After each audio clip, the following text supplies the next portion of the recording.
You know, life has a way of changing right under your nose. One day, you're sipping coffee on your porch, listening to the sea hum its song, and the next, you're holding a letter in your shaking hands, wondering how everything turned upside down. That's how it began for Margaret Lewis, a 72-year-old woman with soft gray hair and eyes that used to sparkle like sunlight on water. That sparkle had dimmed lately, not because of age, but because of what she'd been through. Her late husband, John, had built their beach house 40 years ago. He used to say, "Maggie, this house ain't just walls and windows. It's where our love lives." Every corner carried their laughter. Every grain of sand in the front yard felt like a memory. When he passed, that little house by the ocean became her whole world. She talked to it sometimes, like an old friend, kept the windows clean, the flowers blooming, the rocking chairs polished. The neighbors would smile and wave. "Morning, Miss Margaret," and she'd wave back, heart full. But you see, love stories aren't the only things that grow inside homes. Sometimes, disappointment grows there too. Her only daughter, Caroline, had moved to the city years ago. Smart woman, sharp like her father, but somewhere between success and speed, she lost sight of what mattered most. Margaret never blamed her. She just thought, maybe she'll slow down one day. Maybe she'll remember where she came from. But that call came on a Sunday afternoon. Margaret was sitting in her kitchen, knitting something that probably didn't need knitting. The phone rang, her daughter's name flashing on the screen. "Hey, Mom," Caroline's voice said, too cheerful, too quick. "I've been meaning to tell you, pack your things, all right? We're going tomorrow." Margaret blinked. "Tomorrow? Going where?" "To the city," Caroline said. "I've sold the beach house." Those words hit like a wave in winter. Cold, heavy, and cruel. For a moment, Margaret thought she'd misheard. "You what?" she whispered. "I've sold it, Mom. You'll love the new place. It's closer to everything. Hospitals, stores, me. You'll thank me later." There was no room for protest in that tone. Caroline was firm. The kind of firm that comes when you've already made up your mind. Margaret sat there, her knitting slipping from her lap. Her voice trembled. "You sold our house?" "Mom, don't start." It was getting old. "Maintenance is expensive." I handled the papers. "The buyer's ready?" The buyer. The word made Margaret's stomach twist. Some stranger would walk through her front door, sit in John's chair, touch the doorknobs he'd polished with his bare hands. But Caroline didn't see that. She only saw what she wanted to see. You know, sometimes people mistake control for care. They do things in the name of love, but it's really about convenience. Margaret stayed quiet that night. Didn't cry, didn't argue, just stared at the moon from her window, the same way she had the night John proposed to her. Except this time, the silence hurt. The next morning, she packed, folded her dresses, her shawls, the photo albums. She looked around that house one last time. The faded wallpaper, the creaky floorboard near the pantry, the shell wind chime John had hung outside. And under her breath, she said, "You built this with your hands, John. I won't let it go so easy." But Caroline didn't hear that whisper. The daughter arrived in her shiny car, all confidence and rush. "Come on, Mom, you're gonna love it in the city." Margaret smiled politely. She always had, even when her heart was breaking. She walked out to the porch. The ocean breeze brushed her cheek, almost like John was saying goodbye. She locked the door and handed the key to her daughter. That's the thing about life. Sometimes it doesn't break loudly. Sometimes it just sighs. As the car rolled away, Margaret glanced back through the window. One last look at the house that had seen her whole life. And right then, a quiet thought slipped into her mind. "You think you've sold it, Caroline? Tell me something, dear. Have you ever loved a place so much it felt alive? Like it carried your memories in its walls, your laughter in the air? If you have, then you know. Some things can't be bought, and they sure can't be sold." When they reached the city, Margaret stayed in the guest room of Caroline's apartment. It was modern. Everything looked expensive, but somehow it felt smaller than her old kitchen back home. She sat by the window that night, holding her teacup, listening to the sounds of traffic instead of waves. And though she didn't say a word, a plan was already forming quietly in her heart. A plan so gentle, so steady, it could only come from a woman who's loved and lost and learned to wait. You see, revenge doesn't always shout. Sometimes it whispers, and Margaret's whisper was only just beginning. Life's funny that way, isn't it? The people we love the most can break our hearts the quietest. But you don't know everything. But I always say, don't mistake silence for weakness. Some of the strongest storms start as soft winds. The quiet room and the quieter plan. You know, when a mother moves into her child's home, there's a kind of silence that follows her. Not the peaceful kind, but the one that holds questions nobody's brave enough to ask. That's how it was for Margaret those first few weeks in the city. Caroline was kind, on the surface. She made sure her mother had meals, that the nurse visited twice a week, that the bills were paid.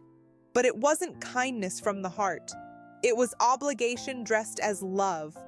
Margaret felt it in the way her daughter spoke. Quick, clipped words. "Mom, don't touch that. Mom, please use the smaller plate. Mom, I'm late. I'll call." She said, "Mom," like it was a duty, not a blessing. Margaret didn't complain. She just sat by the window most days, knitting things nobody asked for, scarves in the middle of summer, mittens that had never fit. Outside, horns blared, sirens sang, and the city's rhythm thumped like a restless heartbeat. But inside, she heard only the ocean, and sometimes she whispered to herself, "He's still there, John."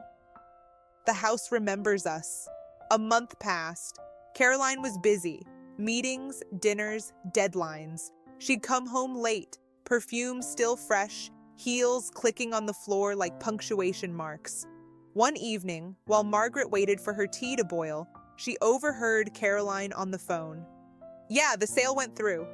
I told you, I got a great deal. That old place was just sitting there." Pause. Laughter. "Oh, Mom?" "She's fine. A little quiet, but fine. Anyway, I'll see you Friday." Margaret stood still, hand on the teapot handle. She didn't say a word, didn't make a sound, but something inside her heart folded in on itself, not from anger, but from realization. You see, betrayal isn't always loud either. Sometimes it's a sigh between phone calls. That night she sat on her bed thinking about that beach house, her seashell curtains, John's old record player, the lavender by the porch. And then she reached into her purse and pulled out a small brass key. Caroline had forgotten one thing. Margaret never gave her the original key. Sometimes folks think they've taken everything from you. But what they don't realize is the strongest people always keep a little piece back. Something small, something sacred. A week later, Caroline came home excited. "Mom, I've been thinking we should sell the cottage furniture too. I still know the realtor. He said they're cleaning it out next month." Margaret looked up slowly. "Oh? Yeah. They said some of it's still there. The buyer's son is handling the move-in. He's a nice young man." Margaret nodded, but in her chest, her heart whispered, "Now's the time." That night, while Caroline slept, Margaret wrote a letter. A real letter, pen and paper, folded neatly, sealed with calm hands. It wasn't to her daughter, it was to the buyer. She found the name in Caroline's folder, Mr. Samuel Reed. He'd purchased the house, but something about the notes told her the sale wasn't fully finalized. There were conditions, pending transfers, shared legal claims. Caroline hadn't told her that part. Margaret smiled. Not a vengeful smile, a knowing one. Because a mother who raised a clever daughter learns a few tricks herself. A few days later, Caroline announced she'd be traveling for a week. "Mom, you'll be fine, right? Mrs. Turner will bring your groceries." Margaret nodded. "I'll be just fine, sweetheart." And the morning Caroline's car disappeared down the street, Margaret called a cab. The driver asked, "Where to, ma'am?" Margaret looked out the window. "To the beach," she said softly. "Home?" The man smiled. "Nice choice." 3 hours later, the air changed. The scent of salt and sand replaced exhaust fumes. And there it was, her beach. The water glistened like it had been waiting for her. When the car stopped in front of the gate, she froze. The for sale sign was gone, but the front porch still looked the same. Her flowers still blooming, her wind chime still singing. And for a moment, Margaret felt like time had been holding its breath, waiting for her return. She walked to the door, hand trembling, and slipped the brass key into the lock. It turned smoothly, as if it remembered her touch. The door creaked open and the house seemed to exhale. Dust motes danced in the sunlight. The air smelled faintly of lavender and ocean salt. Everything was quiet except the steady rhythm of waves outside. And then a voice, "Can I help you, ma'am?" Margaret turned. A man stood at the end of the hallway, maybe late 30s. Clean shirt, kind eyes, confusion written all over his face. "Oh," Margaret said softly, "you must be Samuel." "Yes, and you are?" "I'm Margaret Lewis, the woman whose home this used to be." He hesitated, then smiled. "I see. Well, technically, it's still pending. I just moved in early to oversee some repairs. I hope that's okay." Margaret nodded. "I understand. I just wanted to see it one last time. I won't trouble you." But Samuel wasn't unkind. Something in her voice must have stirred him. "Please," he said, opening the door wider. "Come in. You shouldn't have to ask permission in your own home. You ever meet someone who reminds you that goodness still exists? They might walk in like a stranger, but they carry the same light you thought you'd lost." That was Samuel for Margaret. He made her tea, listened quietly as she told him about John, about the years they'd spent watching sunsets from that porch. She didn't complain about Caroline, didn't even mention betrayal. She just spoke of love, the kind that built the house. When she was done, Samuel sat back, thoughtful. "I didn't know the story behind this place," he said. "My grandmother passed last year. I wanted to buy something that reminded me of her. When I saw this house, I felt peace." Margaret smiled. "Then maybe it found you for a reason." He hesitated, then said, "I haven't signed the final deed yet. The bank's waiting for confirmation from the co-seller. I suppose that's your daughter?" Margaret's hands folded in her lap. "Yes, Caroline." He nodded slowly. "Well, Mrs. Lewis, maybe you and I can talk before she signs anything." And just like that, the quietest woman in the room started rewriting her story. Not with anger, not with revenge, but with grace, patience, and a bit of wisdom that only age can give. When Margaret returned to the city that evening, the sunset followed her, like it refused to let her walk into the dark alone. She placed the letter she'd written on Caroline's desk, unsealed. Inside, it was not accusation, but truth. A mother's truth. A line that read, "I built that home with your father. I don't want to own it. I only want it cared for by someone who understands what home means." Sometimes, dear, revenge doesn't mean getting even. Sometimes it's just living long enough to show them you can't be erased. The heart finds its way back, even when others think they've sold it. The letter on the desk and the sound of the sea. There's a kind of silence that sits heavy in a house when someone's conscience wakes up. It doesn't creak or whisper. It just waits. That's how Caroline's home felt the morning she came back from her business trip. The air was still. The curtains hadn't been drawn, and the faint smell of her mother's lavender lotion lingered in the hallway, like she had passed by just moments ago. Caroline dropped her suitcase, her phone buzzing with messages she ignored.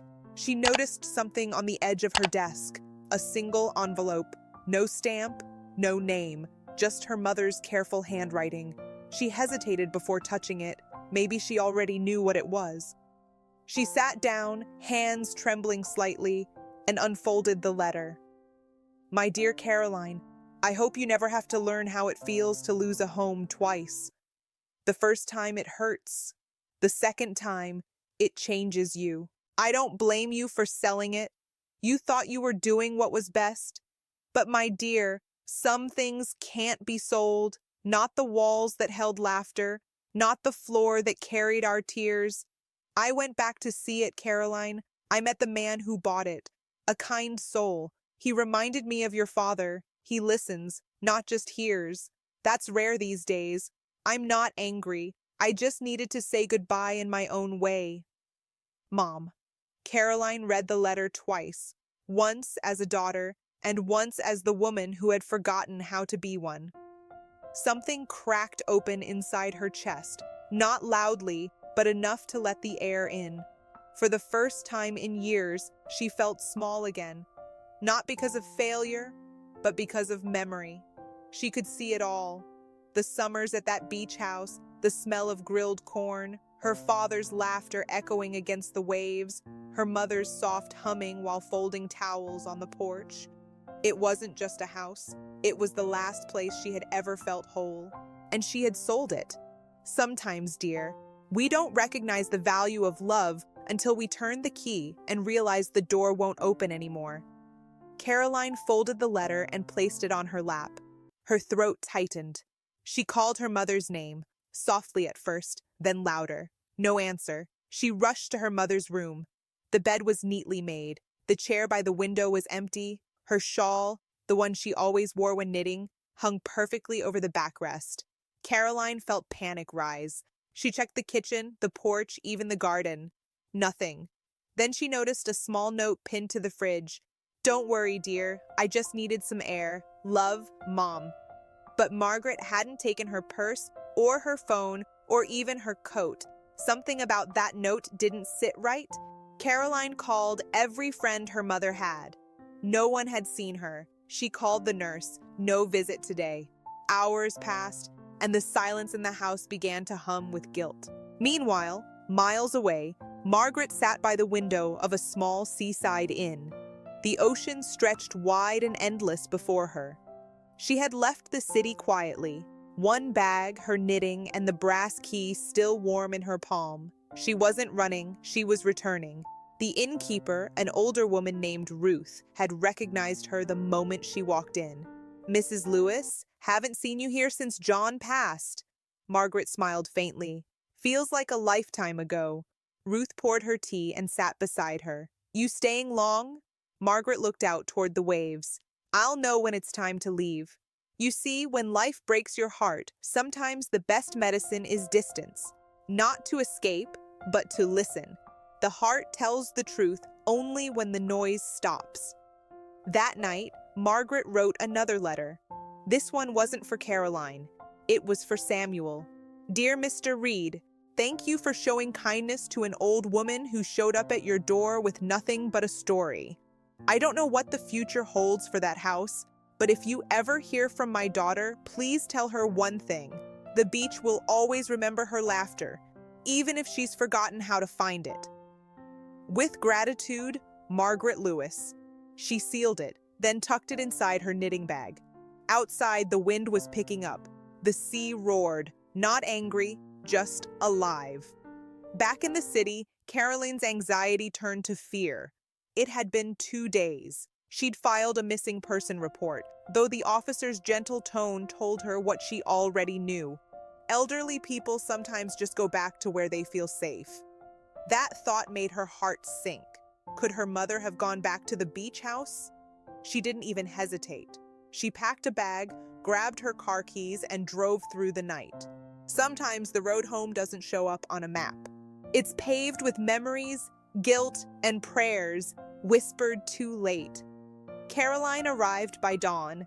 The sky was gray, the sea restless.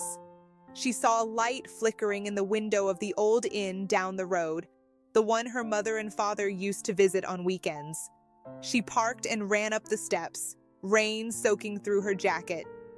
Excuse me, she said breathlessly to the innkeeper at the counter. Has an elderly woman checked in recently? About 5'4", gray hair, kind eyes. Ruth looked at her carefully. You must be Caroline. Caroline froze. Yes, I am. Ruth smiled softly. She's here. Room 3 overlooking the sea, but she's been quiet. I think she's waiting for you. Caroline hesitated outside the door. Her hand hovered over the knob, her heart pounding like she was a child about to be scolded, except she knew she was the one who'd done the hurting. She knocked gently. No answer. She knocked again. Then she heard a faint, familiar voice from inside. Come in, sweetheart. Caroline opened the door slowly. Her mother sat by the window, looking out at the waves, a cup of tea in her hand, her shawl draped loosely around her shoulders. She didn't turn around right away. "I thought you'd find me," she said. "You always were the persistent one." Caroline stepped closer. "Mom, I was so worried. You shouldn't have left without telling me." Margaret smiled, still watching the ocean. "I didn't think you'd notice." That sentence hit harder than any accusation. Caroline's eyes filled with tears. "Of course I'd notice. You're my mother." Finally, Margaret turned to face her. There was no anger in her eyes, only tired kindness. "Are you sure you remember what that means, dear?" Caroline opened her mouth, but the words caught in her throat. "It's hard, isn't it, to face the person who loved you even when you forgot how to love them back? Sometimes the hardest forgiveness isn't what you give, it's what you have to receive." Caroline knelt beside her mother's chair, tears spilling freely now. "I was wrong, Mom, about everything. The house, the way I treated you. I just thought I was being practical." Margaret touched her daughter's hair, soft, like when she used to braid it before school. "I know, dear, the world teaches us to be practical, but life's too short to forget what's sacred." They sat in silence for a long moment. Only the waves spoke. Then Margaret whispered, "The house isn't lost, Caroline." "Not really?" Caroline looked up, confused. "What do you mean?" Margaret smiled, and that quiet, knowing smile again. "I met the man who bought it. We talked. He hasn't finished the paperwork yet. I told him to wait, that you'd come." Caroline gasped. "Wait, you what?" Margaret nodded. "Some homes don't belong on paper. They belong in hearts." He understood that. Caroline covered her mouth with her hands. "Mom, I don't deserve this." Margaret's voice softened to a whisper. "No one earns forgiveness, dear. It's just something love decides to give anyway." They stayed there until the rain stopped. The clouds broke, and a faint golden light slipped across the waves. Caroline reached for her mother's hand, holding it tightly. "I want to make it right," she said. "I know," Margaret replied. "But first, have some tea. We've both had a long journey. You see, dear, life has a funny way of bringing us full circle. Sometimes we run from the very thing that can heal us. Sometimes we sell what we later realize we needed most. But the heart always finds its way home. And sometimes forgiveness isn't a loud word. It's just a whisper shared between two souls who finally see each other again. The quiet before the wave." Now, you'd think that after Caroline sold her mother's beach house and told her about it like she was discussing the weather, Margaret would crumble. But she didn't. Not right away. See, there's a strange kind of calm that comes when the heart finally breaks for the last time.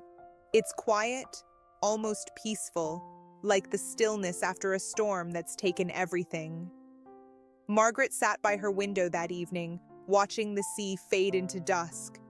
The old clock ticked behind her, steady as her breath. Her hands rested on her lap, fingers slightly trembling, but her eyes? They were steady. There wasn't rage in them. No shouting, no tears left to cry, just clarity. Because sometimes when you've been pushed to your edge, you stop trying to be heard and start planning to be understood in silence.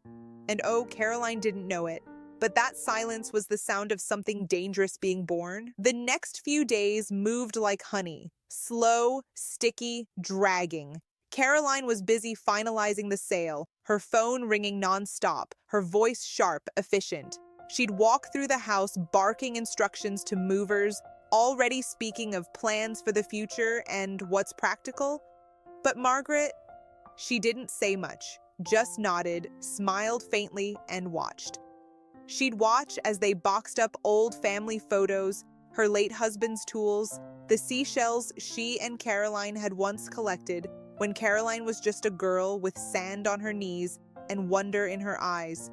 Now that same girl was counting profit margins. Funny how love can turn into ledger lines. At night, when Caroline slept, Margaret would walk barefoot through the empty rooms. Each echo whispered back the memories, laughter, birthdays, holidays by the ocean. She'd run her hand along the walls and murmur, "Thank you for holding us," version of her daughter she once knew. Because Margaret had learned something over the years. People who betray you often believe they've taken your power. But the truth is, you can't steal what someone has learned to give up freely. And Margaret was done fighting for love that came with conditions. A few mornings later, while Caroline was out meeting the buyers, Margaret called her old friend from town, Edith. Now, Edith wasn't just a friend. She was sharp as a tack and still managed her late husband's small law office. Margaret had helped her through her husband's illness years ago, and in return, Edith had always said, "If you ever need me, you call. Doesn't matter what it is." So she did. When Caroline came home that evening, she found her mother at the table, calm as ever, sipping tea, papers spread neatly in front of her. "Mom," Caroline sighed, setting her purse down, "I told you not to stress about all this paperwork. I'll handle it." Margaret smiled. "Oh, I know you will, dear," she said softly, "but I thought I'd look over something myself." Caroline frowned, flipping through the stack. Her smile faltered when she saw the heading, Deed Transfer and Beneficiary Addendum. "What is this?" she asked, voice tightening. Margaret leaned back, her tone light as a summer breeze. "Oh, just something your father and I set up long ago. I'd forgotten until Edith reminded me. Seems that beach house wasn't in my name alone after all." The color drained from Caroline's face. She stammered, "That's not possible. You said, you told me—" "I told you what you wanted to hear," Margaret interrupted gently. "You were so sure you knew everything, Caroline. I thought I'd let you find out what happens when you don't ask." Her voice never rose, not once, but oh, it sliced through the air like a whisper made of glass. Now, don't misunderstand. Margaret didn't do this out of revenge alone. There was pain behind it, yes, but also a lesson. A mother's final way of teaching a daughter who'd forgotten what things really mean. Margaret had worked quietly with Edith to ensure the house and all her remaining assets were transferred into a living trust for one person only, not Caroline, but someone who'd actually cared for her, her longtime housekeeper and friend, Rosa. Rosa, who'd been with her through her surgeries, through the lonely winters when Caroline was too busy to visit. Rosa, who'd brought soup, prayed with her, and sat up late on stormy nights to make sure the generator kept running. That trust guaranteed Rosa a home for life and a monthly allowance to keep it running. Caroline would find out soon enough that the sale couldn't legally proceed without Margaret's signature, which she would never give. And that, my dear listener, is the quiet power of a woman who's been underestimated too long. A few days later, Caroline's voice echoed through the house again, sharper now, desperate. "Mom, this can't be right. You're making a huge mistake." Margaret just looked at her and said, "Honey, I've already made all my mistakes. You're just watching me fix one." Caroline's mouth opened, then closed. There were no words. How do you argue with calm truth? You ever notice that, folks? How the quiet ones, the ones who sit back, who listen, who smile, they're often the ones holding all the real cards? Sometimes silence isn't surrender, it's strategy. As the days passed, Caroline grew distant, cold. But deep down, something was cracking in her. Guilt, maybe. Or the faint realization that her mother's love had always been steady, unconditional, until she'd made it transactional. Meanwhile, Margaret found herself lighter. She wasn't cruel or smug, just free. The ocean breeze felt like forgiveness, the morning coffee like peace. She spent her evenings sitting on the porch with Rosa, watching the sun melt into the waves.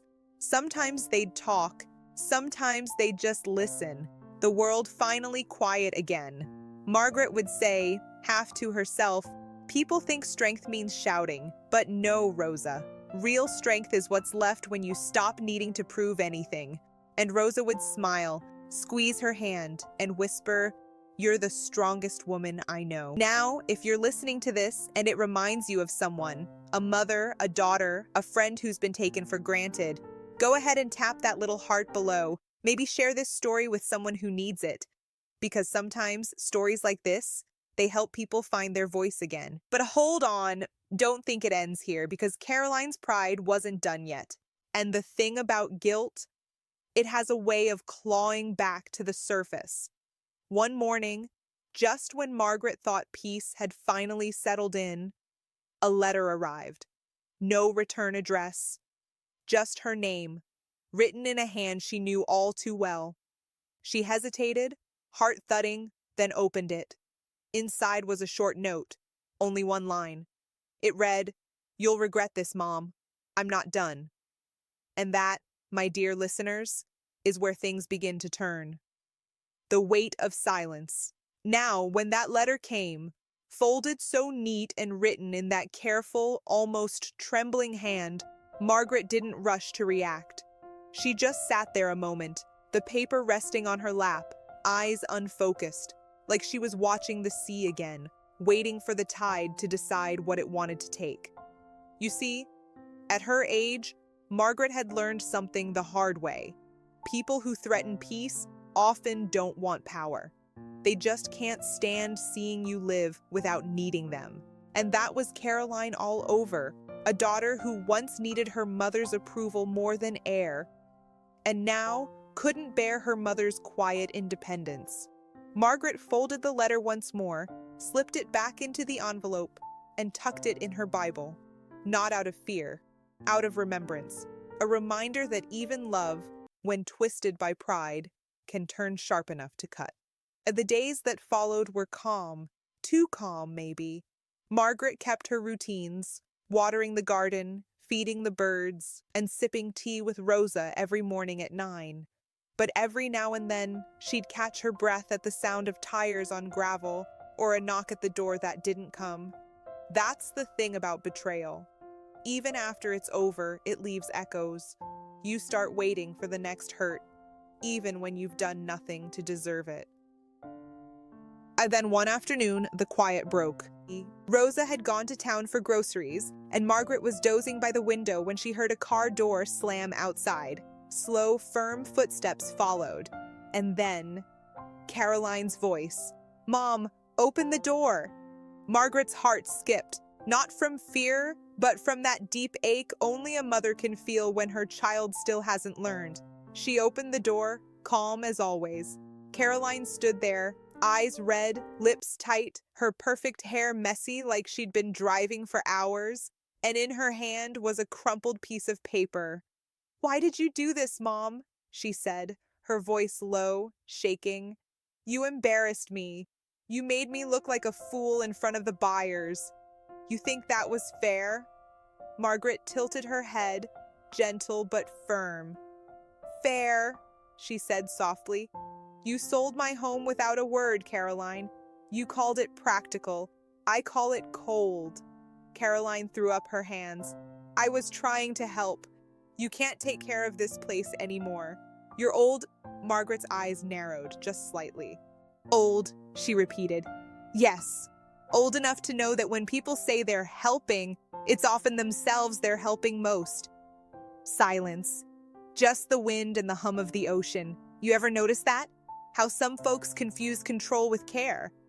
They take from you, and when you finally stand your ground, they say you're being ungrateful. Caroline's anger flickered, but behind it, something else began to show. Guilt. It softened her shoulders, cracked her voice.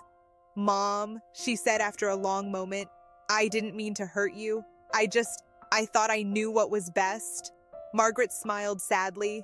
"I know, honey. That's what worries me most." "You thought?"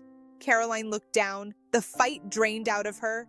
Maybe it was the way her mother said, "honey," soft, familiar, like the sound of childhood long gone. For a heartbeat, it felt like time folded back. The two of them weren't adversaries anymore, just mother and daughter, both too proud, both too hurt. But pride is a stubborn thing. It doesn't vanish with one apology, it just changes shape. A few days later, Rosa found Margaret sitting by the shore, letter in hand again. "You thinking of her?" Rosa asked gently. Margaret nodded. "I always am," she said, "even when I shouldn't be." Rosa sighed.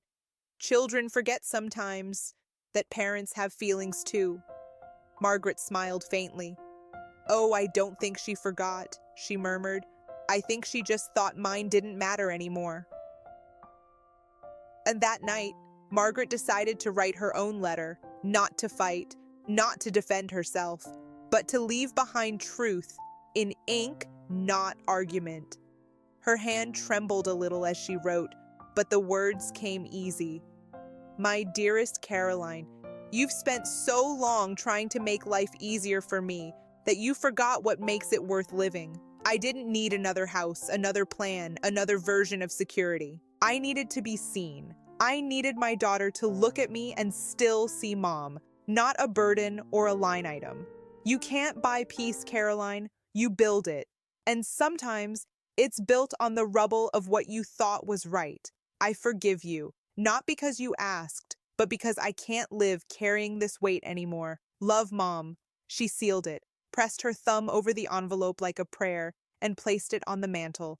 Then she whispered, "When she's ready, she'll find it." If you've ever written a letter you never sent, you'll understand this part. It's not for them, really. It's for you. And if that hits home, maybe take a second to like this story. It helps it reach someone who might need to hear the same thing tonight. The weeks passed. Autumn came. The beach grew quieter, the mornings colder. And then one day a small car pulled into the driveway again. Rosa was the first to see it. She recognized the license plate before she saw the face. "Caroline's here," she whispered, peeking through the curtain. Margaret didn't move for a while. She just looked out the window, her reflection fading into the gray sky. Then she nodded. "Let her in." Caroline walked in holding a box. "I brought your things," she said quietly, "from storage, the ones that shouldn't have been sold." Margaret didn't speak. She just gestured to the table. Caroline placed the box down and hesitated. "I found your letter," she said softly. "I wasn't ready to open it before, but I did." Her voice cracked. "I'm sorry, Mom. I really am." Margaret looked up then, eyes kind but distant. "I know, sweetheart. I've been sorry too, many times. But you know what I learned?" "What?" Caroline whispered. "Sorry doesn't mean much until it changes something." And in that single moment, the air between them shifted, like a door creaking open after years of being shut. Caroline's shoulders shook. Her pride was finally breaking. She sat beside her mother, head bowed, and for the first time in years, they just sat. No words, no noise, just the sound of the ocean outside, steady and forgiving.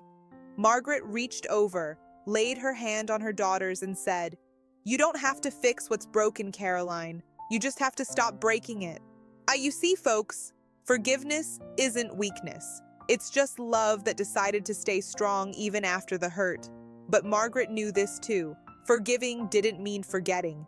She'd learned that trust, once broken, doesn't come back in the same shape. Sometimes it comes back quieter, smaller, but truer. And that's what she wanted to leave her daughter with.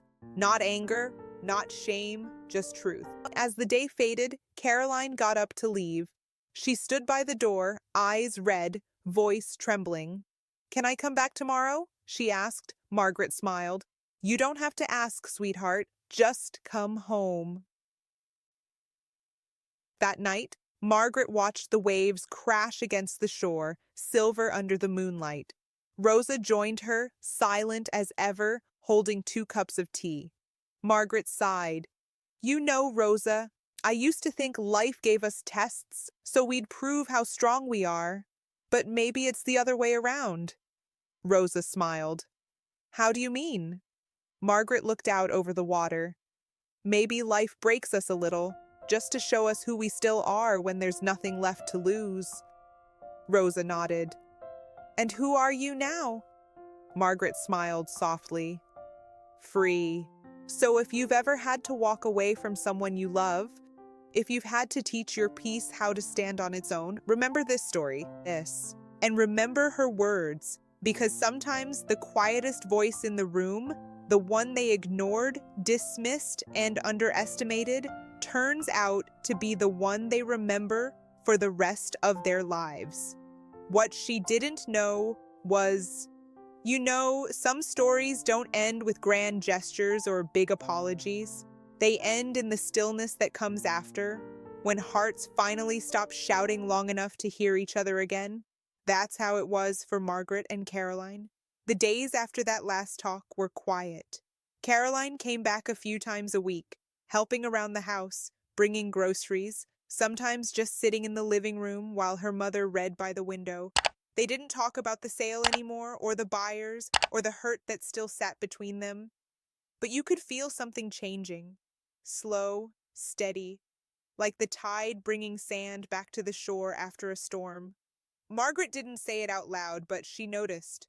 The way Caroline stayed a little longer each time. The way she brought coffee the way Margaret liked, not too sweet, just a little cream. And the way her voice softened when she said, "See you tomorrow, Mom." Those were the small mercies, the quiet repairs, because sometimes the loudest "I'm sorry" comes in the shape of showing up again and again, even when it's uncomfortable. One morning, Margaret woke before the sun. The house was still, her old clock ticking steady on the wall. She wrapped herself in her shawl and stepped outside. The air cool, the waves soft against the sand. She walked to the end of the beach, where the rocks formed a little cliff overlooking the water. It had always been her favorite spot, where she used to sit with her late husband Thomas every summer evening. She looked out at the horizon, where the sky met the sea, and whispered, "We did good, didn't we, Tom? Even when it hurt." Her voice trembled, but her heart was calm. When she came back inside, she found a letter on the porch step, tucked under the doormat. Her name was written on it in Caroline's handwriting. She opened it slowly, and inside were just a few lines. "Mom, I've called off the buyers. The house is yours again. Always was. I was wrong. I thought I was saving you, but I was just trying to save myself from feeling small. I'm sorry for every time I made you feel less than the woman you are. You built this home with love, and I destroyed it with pride. Please let me earn your forgiveness, not just ask for it. Love, Caroline." Margaret read the letter twice, and on the second read, she couldn't hold the tears anymore. She pressed the paper to her chest and whispered, "Oh, my sweet girl, that's all I ever wanted to hear." Sometimes it takes a lifetime for a child to see their parent as human, to realize that behind the steady hands and soft words was someone who bled quietly, too. That afternoon, Caroline came by again. She didn't say much. Margaret didn't either. They just sat on the porch, mother and daughter, side by side, looking out at the sea that had seen every version of them. And for once, there were no walls between them, no pride, no fear. Margaret spoke first.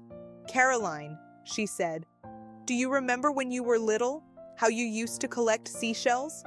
Caroline smiled faintly. "I still have them. You told me to keep the ones with cracks, that they were special." Margaret nodded. "I told you that because they were the ones the sea loved the most. The waves carried them longer, tested them harder, and still they came back beautiful." Caroline looked down, tears gathering in her eyes. "I guess I forgot that part." Margaret reached out and took her hand. "Well," she said softly, "life has a way of reminding us, doesn't it?" The two of them stayed there until the sun began to set. The sky painted gold and rose over the horizon. And though nothing dramatic happened, something inside both of them quietly healed. The next morning, Margaret wrote one last letter, but this time it wasn't to Caroline. It was to herself. She wrote, "You did your best. You loved without condition. You forgave without keeping score. You survived what tried to silence your voice and still spoke softly enough to be heard. Be proud, Margaret. You turned pain into peace." She folded the letter and placed it in the old wooden box she kept by her bed. the one with the seashells. You see, that's what they don't tell you about getting older. It's not the wrinkles or the quiet house that test you. It's learning to forgive people who never said sorry and loving them anyway. Margaret had done that her whole life, quietly, gracefully, like breathing. A few months later, Caroline came by with something new, a set of paint cans, brushes, and a soft smile. "What's this?" Margaret asked, amused. "I thought maybe we could fix up the old place together," Caroline said. It's time I learned how much it really means to you." Margaret smiled. "You sure about that? Painting's no small job." Caroline laughed. "Neither was raising me." And that was it. That was the moment the story came full circle. Not with a sale or a loss, but with hands working side by side, building again what pride had tried to take. Have you ever noticed how life finds a way to give back what we thought we'd lost, just when we've finally learned how to let go? They painted through the afternoon, the sea breeze carrying their laughter through the yard. Rosa stopped by, shaking her head. "About time you two got it right?" she teased. Caroline grinned. "Guess we both had some learning to do." Margaret just smiled. That quiet kind of smile that holds 1,000 stories and no bitterness. When the day ended, the house looked brighter. Not just because of the new coat of paint, but because of what it meant. It stood for something sacred again. That night, after Caroline left, Margaret sat by the window with her tea. The waves shimmered under the moonlight. She took a deep breath and whispered. What she didn't know was, I forgave her long before she asked. She smiled, setting her cup down. Because love isn't about winning or proving or owning. It's about letting go and still hoping they find their way home. And that's how this story ends. Not with an ending at all, but with a continuation of grace. Life sure has a way of humbling us, doesn't it? If this story touched your heart tonight, dear, take a second to like it, share it, and maybe send it to someone who needs a little reminder that forgiveness isn't weakness. Because sometimes the quietest women in the room, the ones who don't shout, don't fight back, don't demand revenge, they're the ones who end up teaching the loudest lessons. And just like Margaret, they remind us that even after the storm, there's still beauty in the tide coming home. Don't forget to subscribe my channel and hit the bell icon for daily updates.